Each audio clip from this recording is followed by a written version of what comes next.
Kasih karunia dan damai sejahtera dari Tuhan Allah Bapa kita, dan dari anaknya Tuhan Yesus Kristus menyertai kamu sampai selamanya. Amin. Selamat pagi saudaraku, mari muliakan Tuhan dengan semua pekerjaan yang baik hari ini. Dipimpin firman Tuhan dari Hebrew 12 ayat 14, demikian firman Tuhan. Berusahalah hidup damai dengan semua orang, dan kejarlah kekudusan. Sebab tanpa kekudusan, tidak seorang pun akan melihat Tuhan.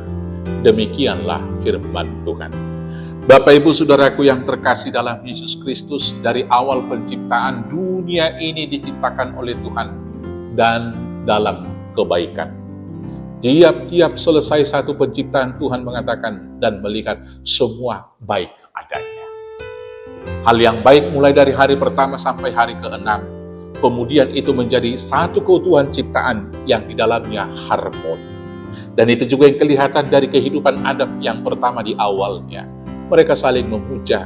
Adam mengatakan, inilah dia tulang dari tulangku dan daging dari dagingku.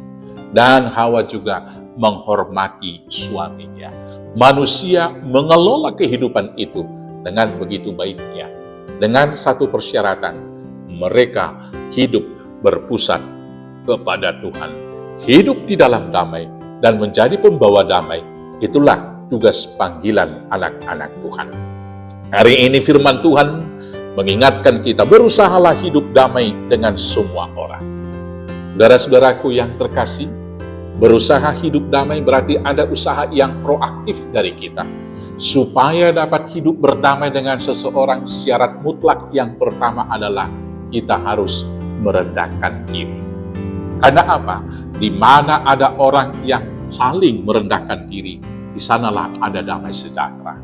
Tetapi di mana ada orang meninggikan diri, itulah awal daripada konflik, awal perseteruan, dan damai sejahtera akan hilang di sana. Ketika kita saling berusaha, saling mendahului untuk menghormati satu dengan yang lain, maka yang ada adalah damai sejahtera. Tetapi bila kita mau mengambil dan mendahului mencari kehormatan dan merendahkan orang lain, tentu kita akan mengeluarkan juga fitnah, saling menjelekkan dan lain sebagainya. Maka kekacauan yang akan terjadi. Saudara-saudaraku, masalah-masalah klasik di dalam kehidupan, masalah-masalah persoalan-persoalan yang dihadapi oleh banyak orang sekarang ini adalah siapa yang paling baik, siapa yang paling pintar, siapa yang paling hebat. Selalu begitu. Maka ketika menceritakan bahkan silsilah juga berebut siapakah anak sulung. Hak kesulungan membuat banyak orang sekarang ini tidak berdamai sejahtera, baik secara khusus dalam kehidupan marga. Maka kalau mau berusaha hidup damai sejahtera, berusahalah untuk saling merendahkan hati, saling merendahkan diri. Dan sebaliknya, berusahalah memuliakan orang lain. Selanjutnya mari kita mengejar kekudusan. Hidup kudus berarti hidup sesuai dengan apa yang dikatakan Tuhan. Pertama sekali memelihara hati kita supaya Roh Kudus yang diam di sana. Sehingga yang ada di dalam hati kita adalah buah-buah roh. Sehingga di dalamnya tidak ada lagi kebohongan, tidak ada kepalsuan, tidak ada niat-niat jahat, dan tidak dikuasai oleh hawa nafsu. Dengan demikianlah hati kita jernih, dan dari hati yang jernih itu pikiran kita akan jernih, maka kemudian akan bertumbuh di dalam iman yang benar dan kita akan melihat Tuhan.